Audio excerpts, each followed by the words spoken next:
Hello, friends. Welcome to Embrace the Question. I am Steve, and it is good to see you again. We are going to start season 2 now of The Chosen. Seems like season 1 just flew by, and honestly, it seems like season 2 flew by also. But I haven't reviewed any of these. I have seen them all, but I don't have great memory. All I remember are feelings that I get when I watch episodes. So this is going to be nice to re-see these and to take an honest look at things that I probably missed the first time around. Episode 1 of season 2 is entitled Thunder, so that gives us a clue of where we're going. Happy Labor Day to everyone. That's what it is. Here at the time of this recording, it doesn't matter what day it is. If it's a year down the road, when you see these, if you're just getting to The Chosen, man, these are going to be relevant to you. These reviews are going to be great. So check out all my other reviews.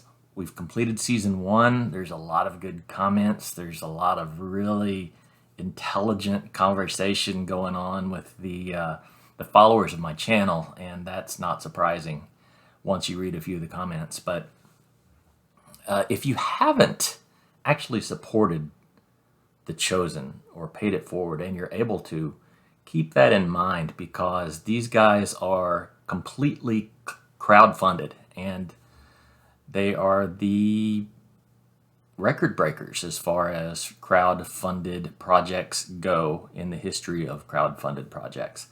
They have broken all the records, and they will probably continue to just climb. Can you imagine how much they will have raised by the time they've finished season 7? There probably will never be anybody that comes close to this model. So if you haven't supported them in some way, get out there, buy some shirts. Just send them a couple $100 if you can afford that type of thing. Many can't, but many can, and just help them get season 3 going. All right. Hey, thanks for joining me tonight, and let's take a look at episode 1, Thunder.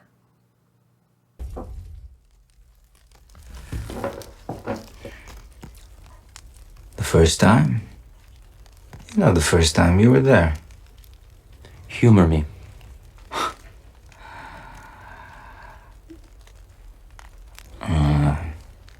I was out on Andrew's old sloop. I'd had a bad night. At first I didn't even know it was him. Remember? I thought he was a Roman, about to ruin my life. And what happened next? It was at the moment when I thought my career and my reputation were about to be destroyed.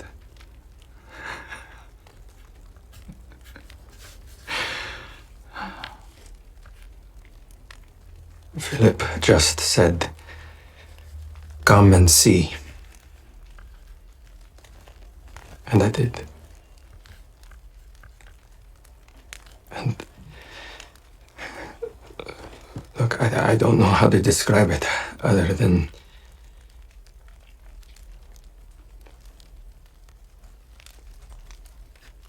he knew me before he knew me. I was standing next to John the baptizer. Well, creepy John. And he walked by, like out of nowhere. And John freaked out. He said, "Behold." I'm eating a new bug. He was just sitting there, eating lunch with all the construction workers, cracking jokes. I was on my way to Jerusalem. I'm sorry. All of this is just, it's difficult to talk about. Yeah, it reminds me of how much I miss him. We have to. I know. I talk about him to others every day. But it's difficult with all of you. It's different with all of you. Just tell me about the first time you actually saw him. It was in a tavern. He set his hand on mine. Which isn't what it sounds like. Maybe leave that part out. People will get confused. I don't know yet what I will be including. I'm just writing it all down. It was the 4th morning of the 3rd week of the month of Adar, sometime during the 2nd hour. It doesn't have to be precise. Why wouldn't it need to be precise? Mine will be precise. My answer might not make sense. Try me, Mother. I can hardly remember a time when I didn't know him. There was one little kick.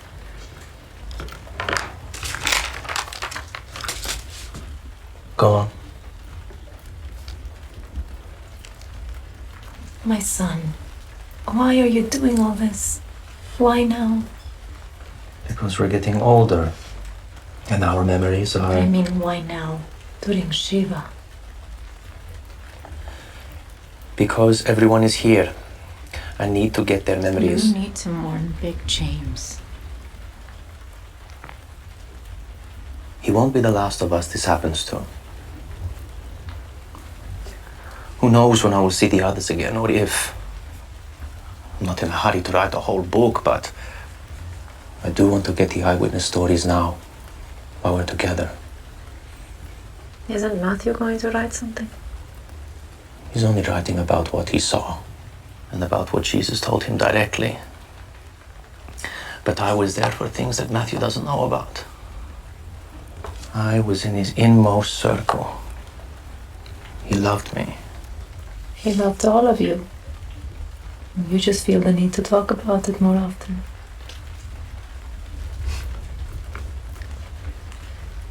I prefer to treasure these things in my heart.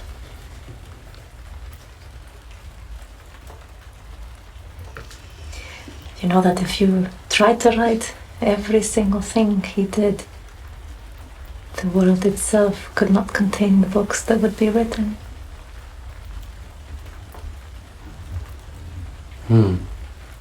A disclaimer. That's good, I'm going to say that. You see, Mother, if I do not write these things down, they will be lost to history. James would agree.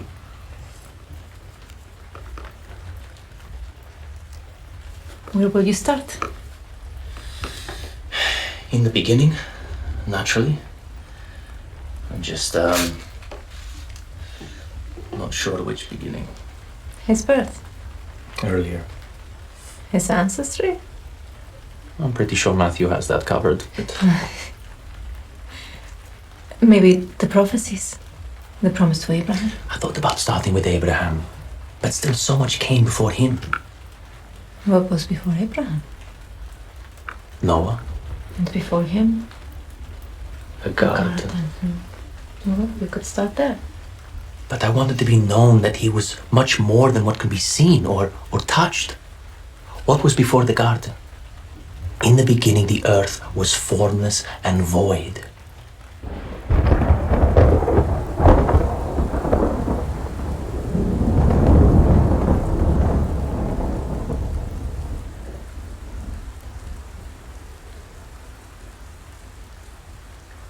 Cannot hear it without thinking of you two.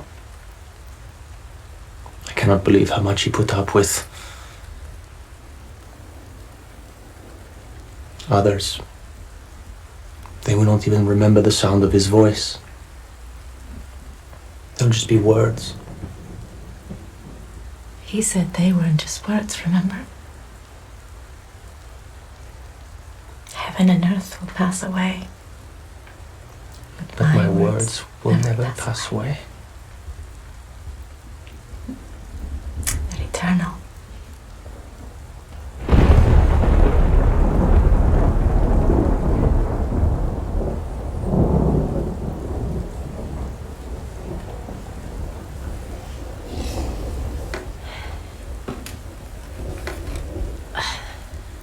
think of something.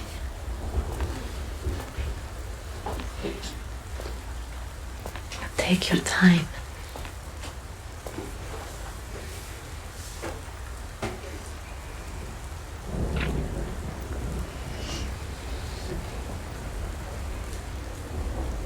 I'm off to bed.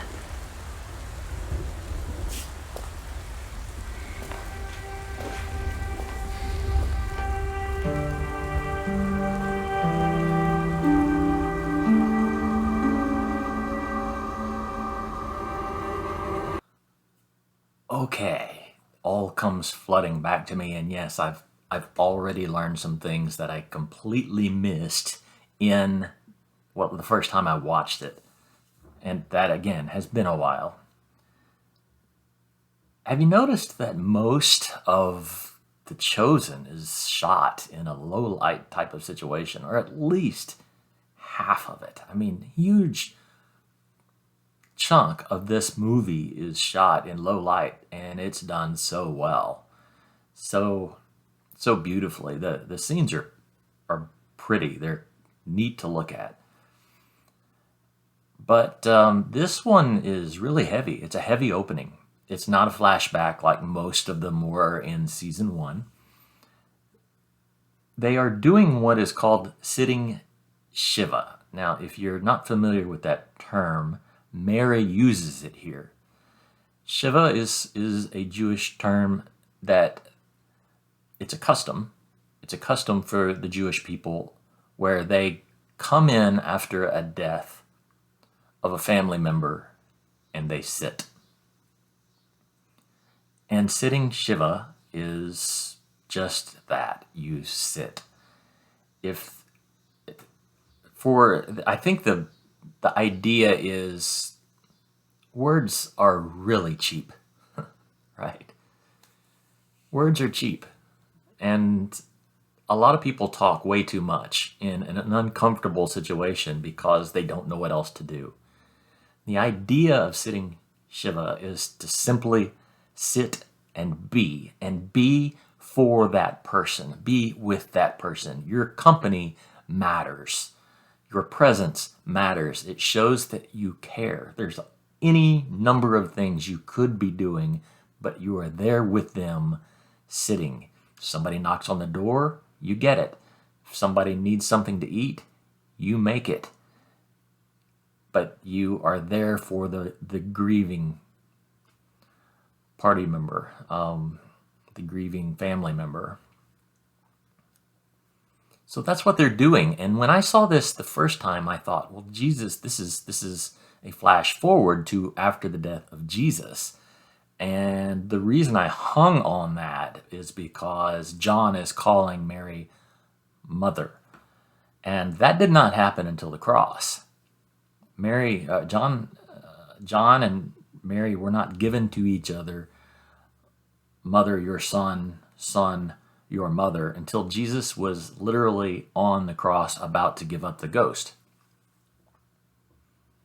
So I assumed, and probably allowed it to distract me, that this is immediately after the death of Jesus. You'll notice that everybody's got a little bit of gray hair going. Simon's got the gray in his beard, which they had to add artificially, unlike me. But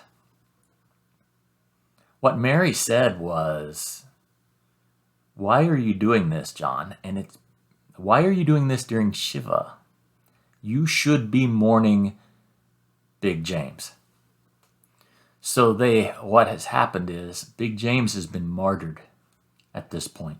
It is a flash forward. Big James has been martyred. And John is putting together his gospel.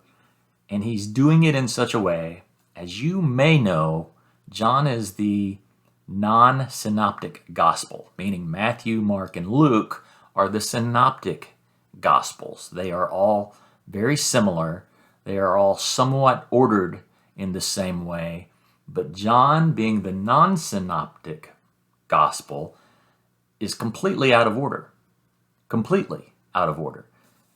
John does things differently. He's writing intentionally, and he is writing to tell a story probably years and years after the fact. I believe, and most scholars believe, that this was the last book John wrote, his gospel. Meaning that even the book of Revelation came before this. In this particular episode, we see that he's on it, man. They've murdered Big James, and he is on to his gospel early. And I don't really have a problem with that. One of the things that I'm very dogmatic about is being very non-dogmatic about things that I can't prove one way or the other. You have to kind of keep an open mind about what you don't know, and consider that what you don't know is every bit as important as what you do know. So this is a really good intro for provoking thought. I remember John saying, well, he's talking with Mother Mary about how he should begin his gospel. In the beginning was the Word, and the Word was with God, and the Word was God. And what we learn, John being different from all the others, is John decides to rewrite the creation story. And so he begins in the beginning, just like Moses began Genesis chapter 1. And whenever Mary suggested, well, you could start with a genealogy, or, you could start with Abraham. Those are all on purpose, by the way. There were, I believe, it was Matthew that started and he started at Jesus and went backwards to Abraham, and Luke starts at Jesus and goes backwards to Adam. And I may have those flipped. But there's a reason that they do that. But it was interesting that John said, no, I think Matthew has that covered. And Matthew's got the big full beard. And he's saying, why would I not need to be exact? It's so awesome. These guys are really good. The writing's really good. But there is a lot there. There is probably quite a bit there that I've missed. So if you pulled anything out of that I'm not mentioning here, I'm going to regret it. But go ahead and put it in the comments, because I didn't want to stop it midway. Let's keep going.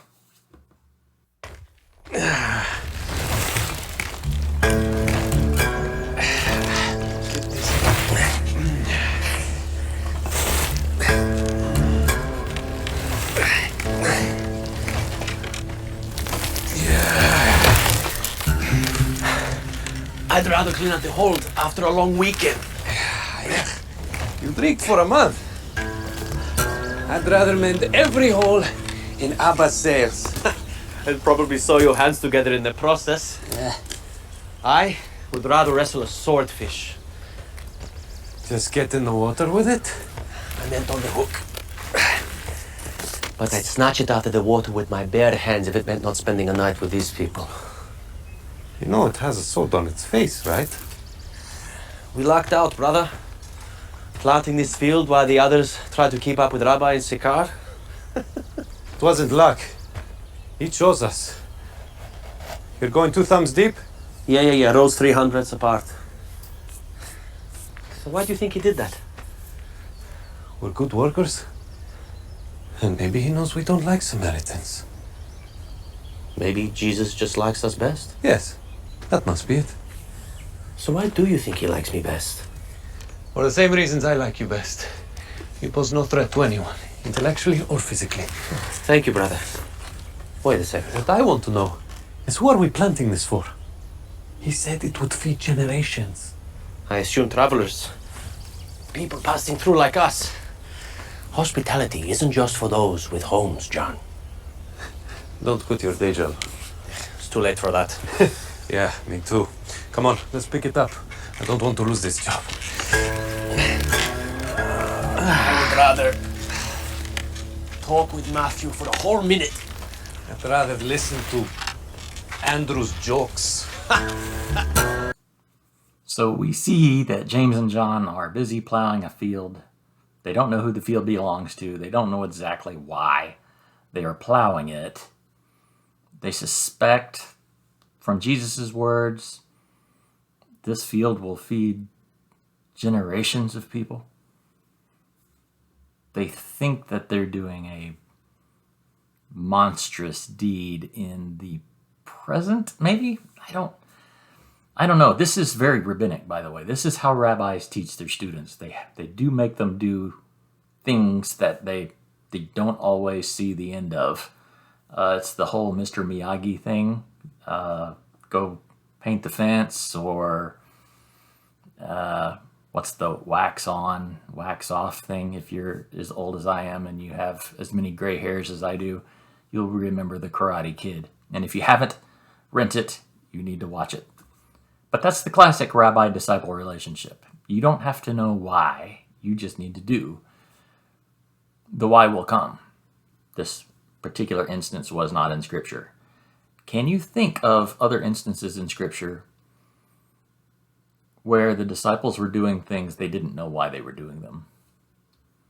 Can you think of any? If so, list one in the comments. Sychar is on the other side of Mount Shiva. And the map says to head southward along the east side. It could be this fork taking us toward Shiloh. This left could be too early. That's a theory. It's a fact that we must veer south, because if we keep going westward, we'll encounter the hostile city of It's Sychar. faster to go between Mount Gerizim and Mount Ebal. But more dangerous. Not if we avoid the cities. There's no avoiding cities on a road. That's what roads do, they connect cities. You're not taking my daughter off-road. Gafni, I have given you my word that I will protect Rayma from harm. Can you even protect yourself? With due respect. You are walking towards Samaria to find a group of men you do not know. And a woman. A woman who would be with a group of men. Do not talk back to me, young lady. This is foolishness.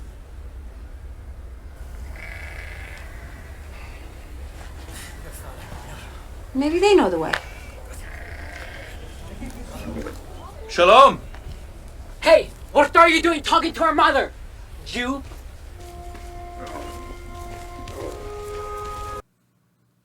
Okay, we're going to have to go back and talk about that little clip. That was Rayma, Thomas, who are kind of romantically involved, as you may remember, and her father, Gaffney, I think. He is not happy about the direction they're going, which is Samaria, and you see again the utter disdain for Samaritans. Again, I'm a little confused about the ability to tell these guys are Jews. I missed the Talit. I missed the telltale signs. Maybe they are there, but yeah, people aren't nice. So I guess there really was a huge amount of hostility between the two. Thaddeus counted 50 in the square, with more arriving every minute. Is Jesus ready? He's in his room. He needed a moment alone. Well, there are many begging to hear more. He's been talking to people since dawn. He needs a break. I'll bring him some water. I thought most people had left after the first sermon. They left to go get their family and friends, and now they're back threefold. The population of Sychar is approximately 2,000. Not including women and There are children. 12 hours of light per day at this time of year, and he said that we would stay here for 2 days, which means over 24 hours, the number of men we need to reach per hour is 83.33333333. Yeah, what's 0.33 of a man, Matthew? Simon? There's a crowd going out there, and we need to decide what to do. Why don't we just tell him the situation and let him decide? That's what he's going to do anyway. I'll tell him. How many stadia wide is the city? I brought you some water and... Rabbi? Rabbi? It will give us a rubric of how many square cubits we need to reach per hour. Rubrics? Cubits per hour? His ministry deserves careful thought. No one's thinking about it more carefully than me. He's gone. What are you talking about? He's not in his room or anywhere in the house. I checked the attic. We lost him? He's probably not lost. Okay, James. You search the southern side. Andrew and I will search the north. Tell Thaddeus to keep an eye on the crowd. What about...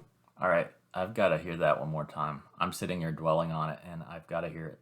Rabbi? It will give us a rubric of how many square cubits we need to reach per hour. Rubiks? Cubits per hour? His ministry deserves careful thought. No one's thinking about it more carefully than me. Rubik's cubits per hour. I think they threw in an Easter egg there. I missed that the first time for sure. Let's keep going. He's gone. What are you talking about? He's not in his room or anywhere in the house. I checked the attic. We lost him? He's probably not lost. Okay, James. You search the southern side. Andrew and I will search the north. Tell Thaddeus to keep an eye on the crowd. What about me? Stay here, in case he comes back.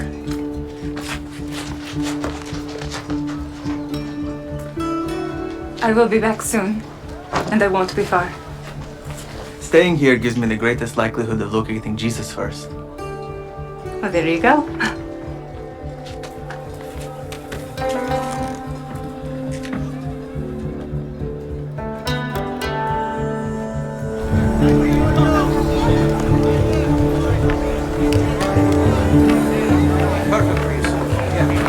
From the Galilee? The man who arrived here yesterday, he was in the square. Hey, my master. Body high, beard. The teacher?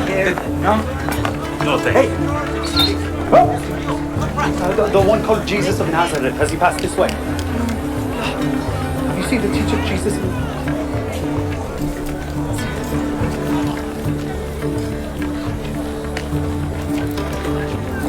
You wouldn't happen to have seen the teacher up this way. He passed by earlier. The teacher? Yes, but is he going to be back in the town square? He's on an errand. Where did he go? Down towards that alley. But I was just about to go see him again and bring my friend. He's not teaching again? He'll be there. He'll teach more. You won't be disappointed.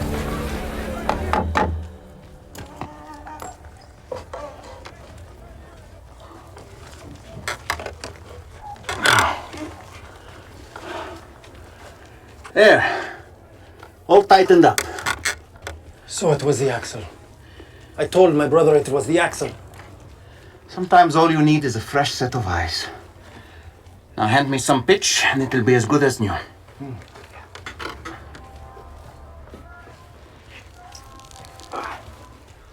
You're good at this. You should stay in town and open up a shop. Should I? Mm-hmm. A shop? Rabbi! Oh, quickly, get the others. That woman is going to introduce you to every Samaritan in the country. I hope so. It's hot.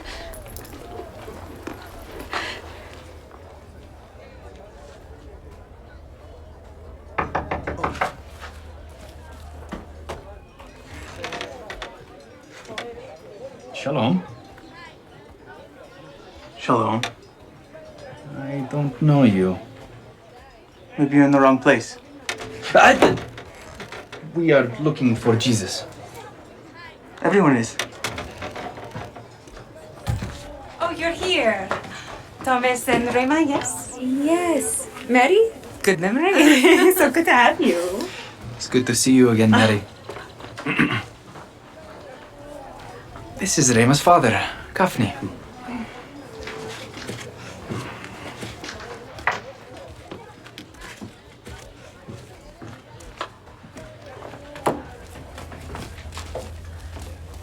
Where is everyone? They're out looking for Jesus. Is he lost? He's never lost. He probably just needed a moment. The townspeople have been clamoring to see him. He's been changing many hearts. I know how that works. So, your friend wasn't just being rude. Oh, Thomas, this is Matthew. Matthew, Thomas. You approached a strange home, and when the occupant answered, you said, "I don't know you." Is that being rude?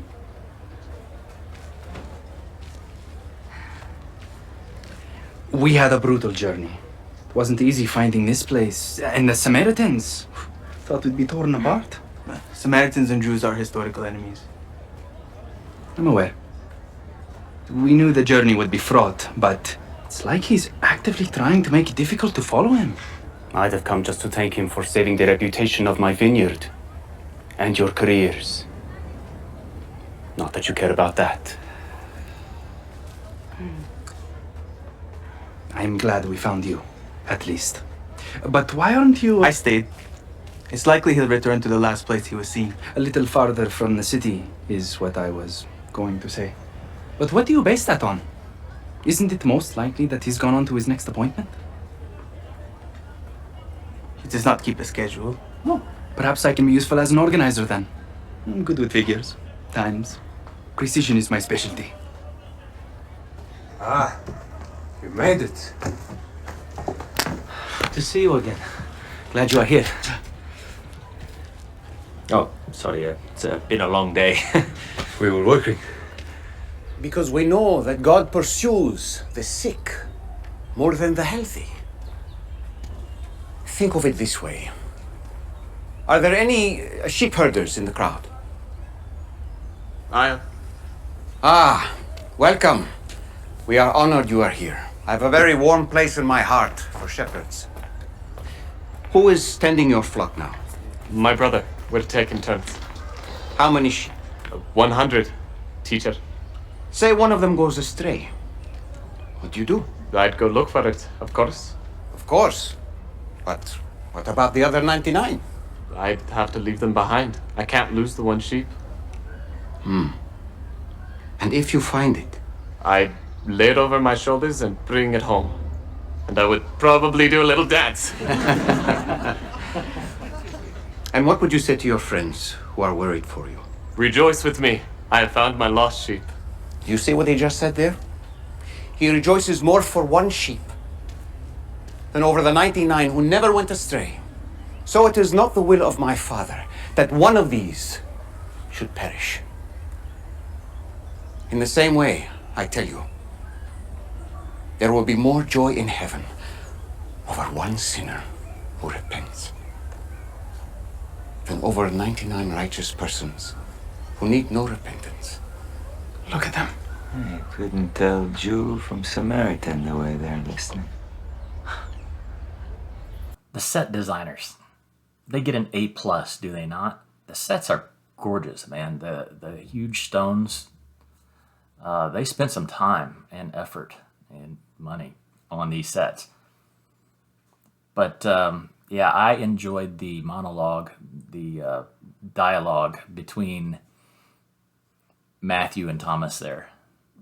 Thomas is moving in, and he's the detail-oriented guy. He's already made the boast, and Matthew's just like, you're an amateur. But I like the tension.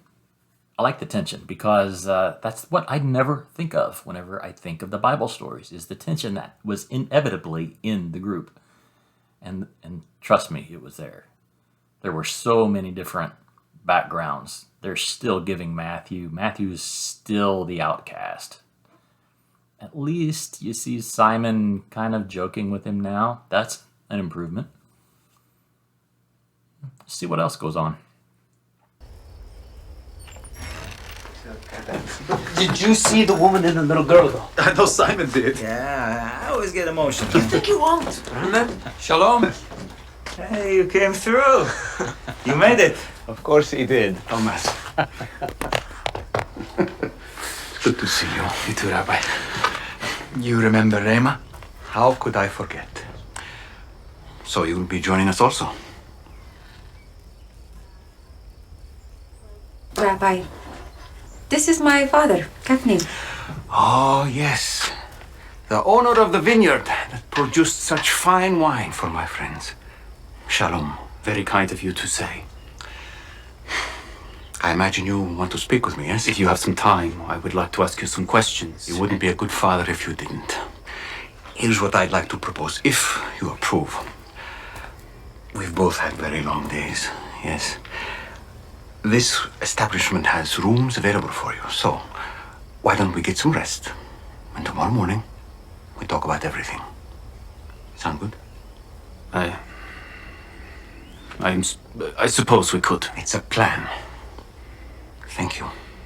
We are delighted that you're with us.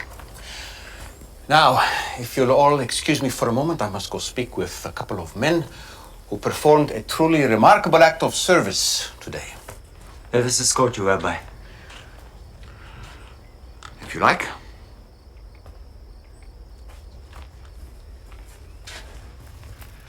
We've arrived. What happened? I was just telling everybody the work that you boys did today, how remarkable it was. You must be famished. I guess we were hungry. Eat. Restore your strength. And when you're done, please describe the work to the others. I hope everyone takes note of what John and Big James did here. Good night, friends.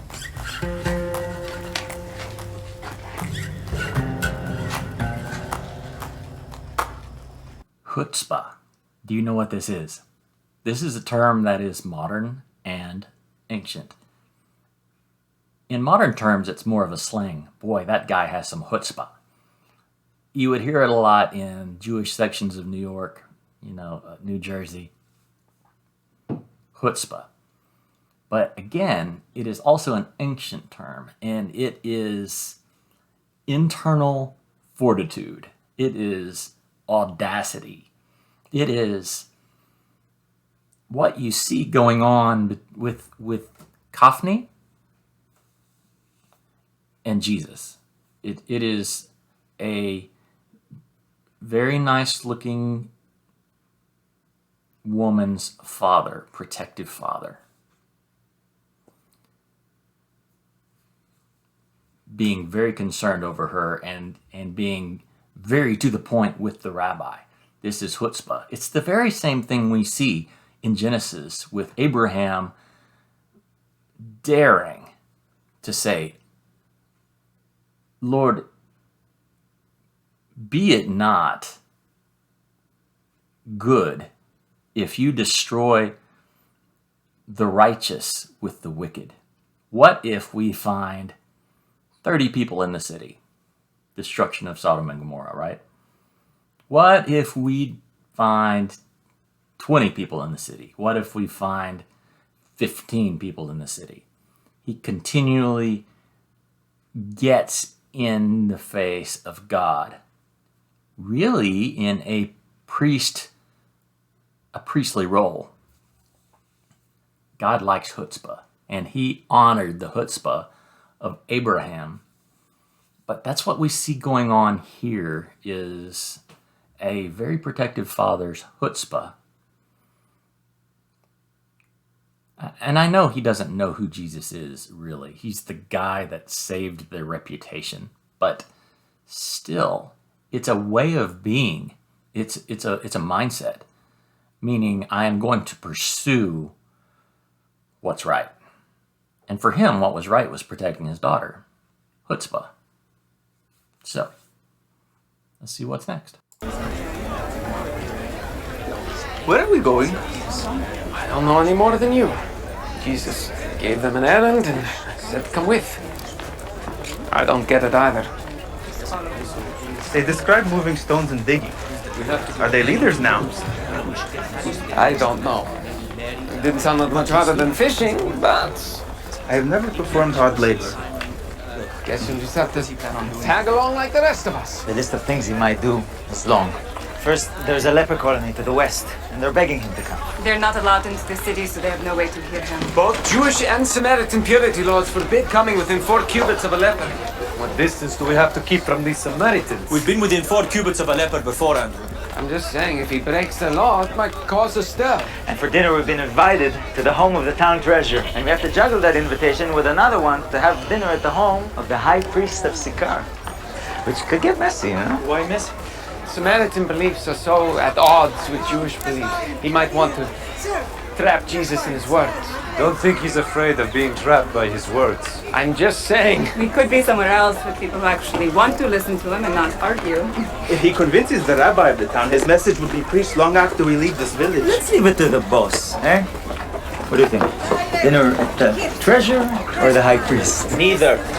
Dinner with whom then? You know, there are a lot of people who want to talk to him. Yes, but he wants to make dinner. That's the errand. Yeah, that's the errand. You guys are really enjoying this being in the know, huh? Coming from you, Simon. What does that mean? He told us his plans.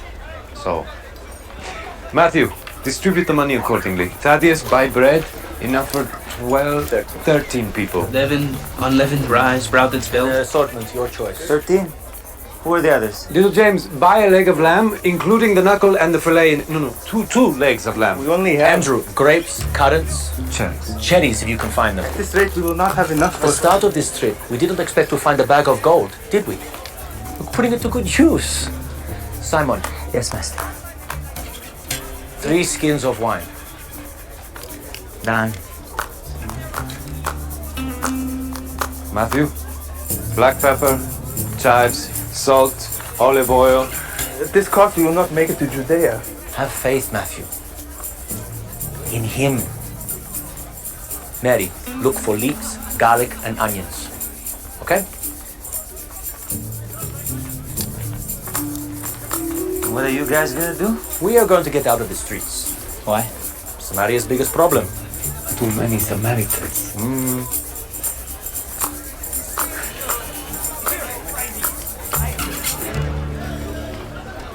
All right, we know that this is just a continuation of the final episode of season 1 about the Samaritan woman whom Jesus met at the well, at Jacob's well. Jacob's well was near a city named Sychar, or if you're from the south, Sychar, but Sychar. They're pronouncing it correctly, I believe. This would have been quite the field trip for a bunch of Jewish boys and girls, honestly. And yes, tradition has it that a rabbi would have called younger disciples. These are a little older. Of the bunch, probably Simon is close to being the proper age. We know he was married. We know he paid the temple tax. That put him at least 21 years old. But the others, probably not as old as they are being portrayed here. Again, not a deal breaker. We don't know for sure. We do think John was the youngest. And John is one of the main characters in this particular one, as he is one of the sons of thunder, and the one in the inner circle, as he proclaimed in the monologue there. But in the previous scene, we see Matthew passing out gold. I would have thought that if that were truly a bag of gold, that a bit of gold would go a lot further than what we're seeing it go here. That's just a personal observation. Maybe a lesser denomination would have been more appropriate, like a few shekels or something. But I don't know. I've never studied ancient monetary denominations like golds and all of that, as far as how much they actually would have purchased. But that's just something that caught my eye.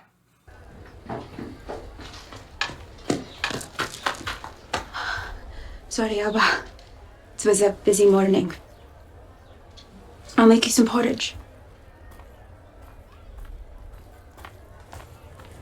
What do you think he's doing? I just need a few moments with him. He said it was a short walk. I'm sure he'll be here soon, Abba. I have things to say. You're lucky I even came all this way with you. I could have just decided no. I can't decide what Thomas does. He can make his own bad decisions, but you... I have things to say. I know. And I'm very grateful. Porridge. Soon you will know every way to make it, because that is what you eat when you don't have a job or live with your family. Gaffney, good morning. Thank you for your patience. I had a few people to meet before our important talk. Were you comfortable last night? Yes, although I must say I didn't sleep very well. I know what it's like to be concerned about someone you feel responsible for, but I am not a father. I imagine All of this makes you nervous. Could we? Sure.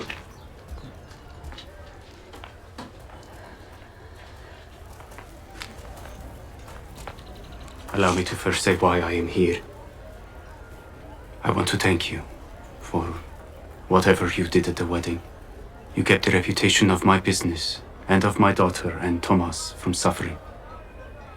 Rayma and Thomas have insisted that you performed a miracle.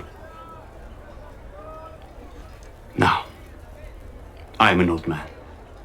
I need to leave for my journey, and I do not have time to be unclear. I believe this to be the edge of blasphemy, and I am not in the habit of believing a man from Nazareth.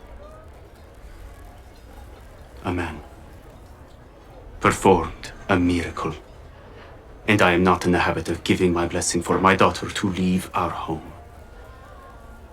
But I am in your debt, and that is why we are in this room with you now.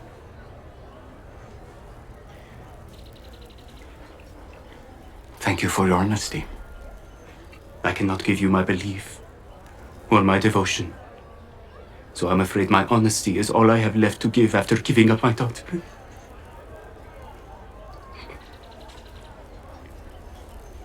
I understand. I ask a lot of those who follow me, but I ask little of those who do not.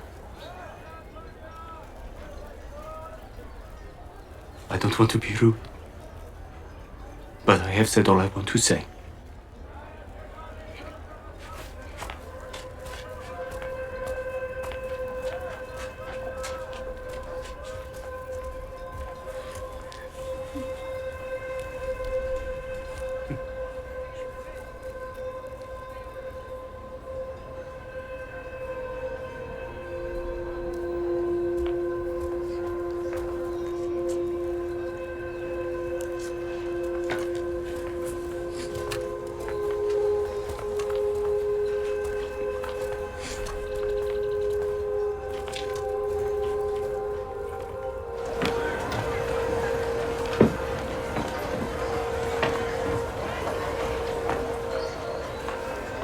Daphne?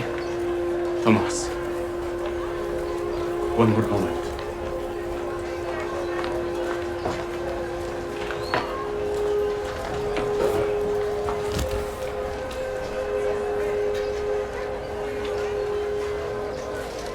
I have long admired you for your hard work, and you have done well in spite of the loss of your father.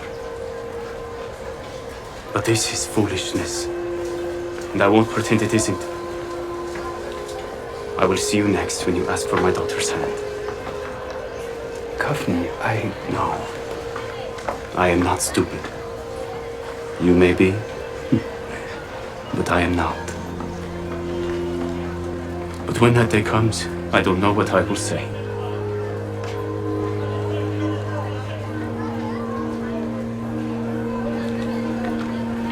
Keep her safe.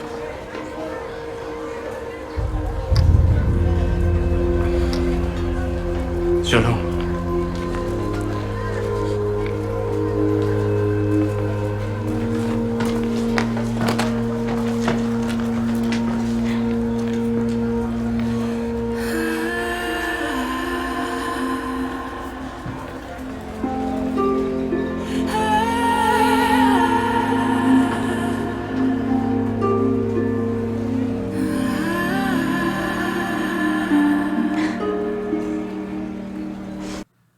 I do not know how they could have made that scene any more powerful than it was. So much to say about the interaction between Daphne and Jesus.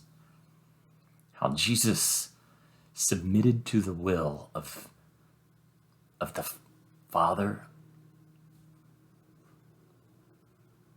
of Rayma.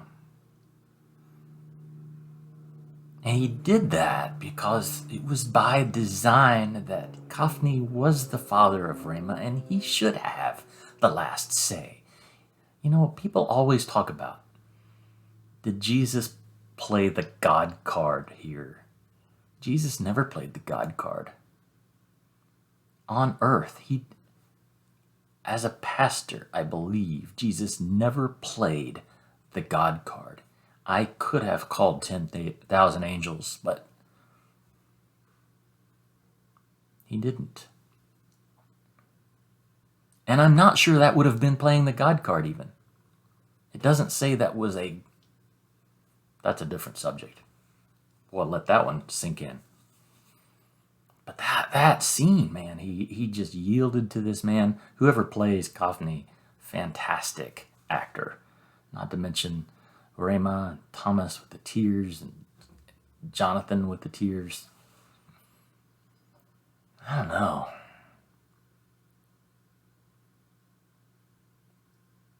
Just a heavy, heavy scene. And I admire that being added. Because again, there was a price to following Jesus, and Jesus made mention of the fact that I require a lot. I know I require a lot, or I ask a lot of those who follow me, but I ask very little for those who don't. That's an interesting statement, isn't it? Jesus always yielded to those who didn't know. He never pushed himself on anybody. I say he always yielded. He yielded to those. He gave people the benefit of the doubt, and I believe he still does. I believe he still gives people the benefit of the doubt. He does. Father, forgive them. They don't know what they're doing. This is just well done. I'm a fan. I'm such a fan. All right, we're halfway through this one. A little bit, just a tad bit over halfway in this one. I need to cut it in half, so I will release part 2 next, but this will be part 1.